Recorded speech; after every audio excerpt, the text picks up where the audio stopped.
This week on the Island Times News Update, the St. Johns River Ferry wins a grant that will help with operating expenses. The Jacksonville Beach Police Department will beef up the ranks of the Downtown Cape program, and Neptune Beach begins preparations for the 4th of July holiday.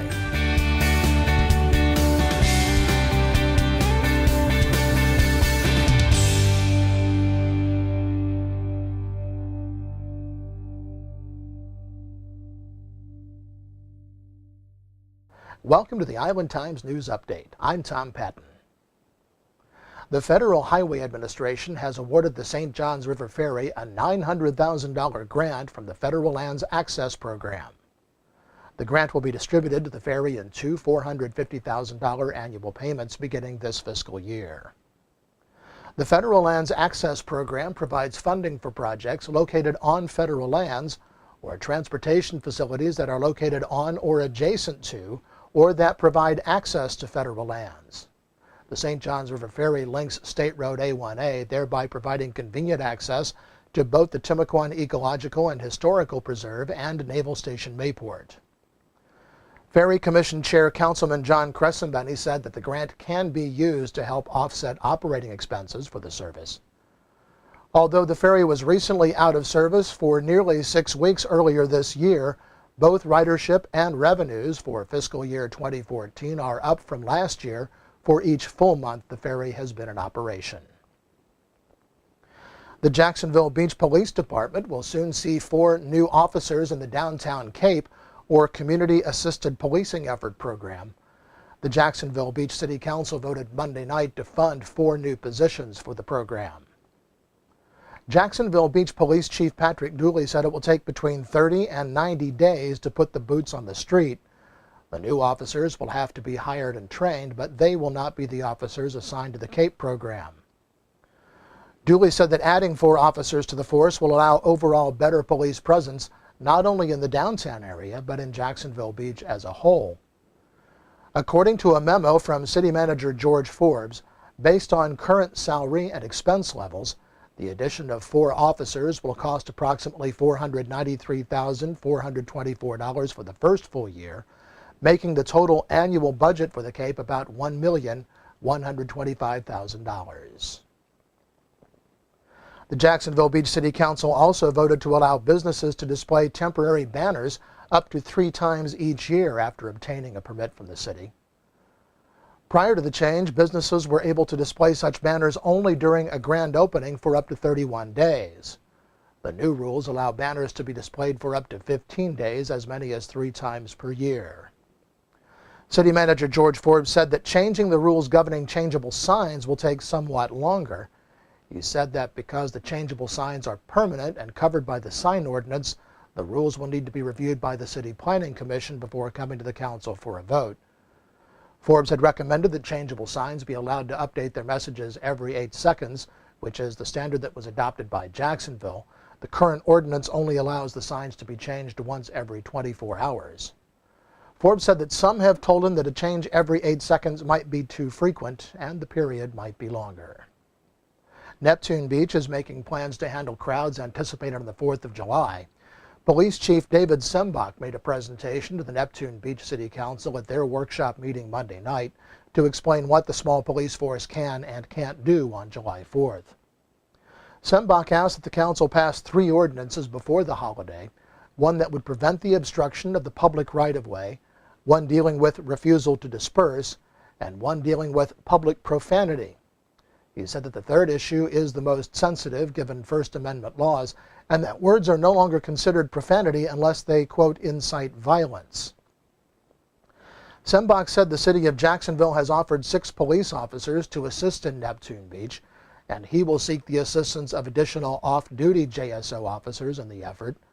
The council said it would assist the police department in getting what it needs to help them in their efforts.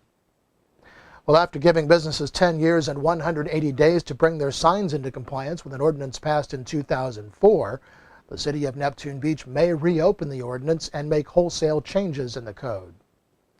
The commission recently passed a bill that extended the deadline for businesses to bring their signs into compliance with the 2004 ordinance by 6 months and gave themselves the option of extending it another 6 months. At the workshop meeting Monday night, several business owners came to say that their signs were still very serviceable and it would be a financial hardship for them to be replaced. Both councilors Richard Arthur and Scott Wiley said that they would be in favor of reopening the entire ordinance to determine if what was passed in 2004 still made sense in 2014. The council agreed that it might be an undue hardship to require businesses to tear down a serviceable sign and have it replaced. The Neptune Beach City Council will hold a final vote at its May meeting on proposed changes to its right-of-way ordinance. There may be slight changes to the ordinance as it's now written. City Manager Jim Jarbo is recommending that the ordinance specify that, in the case of a dispute that goes before the special magistrate, the losing party be responsible for paying the costs of mediating the dispute.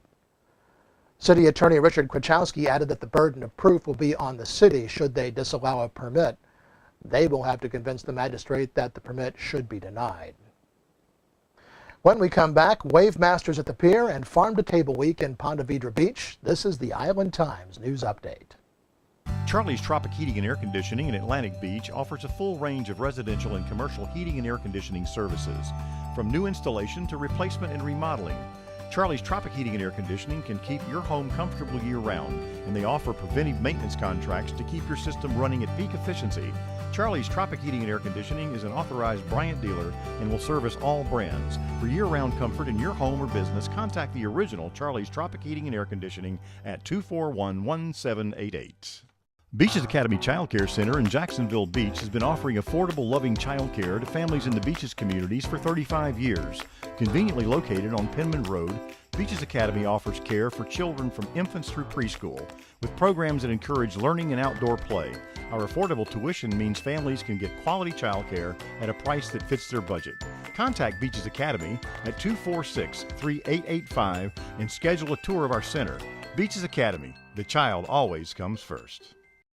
Welcome back to the Island Times News Update. I'm Tom Patton. Around the beaches in the coming week, the Ponte Vedra Cultural Center will hold its annual Farm to Table Week. Culinary classes will be held throughout the week featuring various cuisines, and the annual Farm to Table Dinner will be held on Thursday, May 1st at the Crosswater Hall in Nocatee. Jacksonville City Council President Bill Gulliford will be the speaker Monday night at the First Coast Republican Club. The club meets the fourth Monday of each month at Casa Marina in Jacksonville Beach.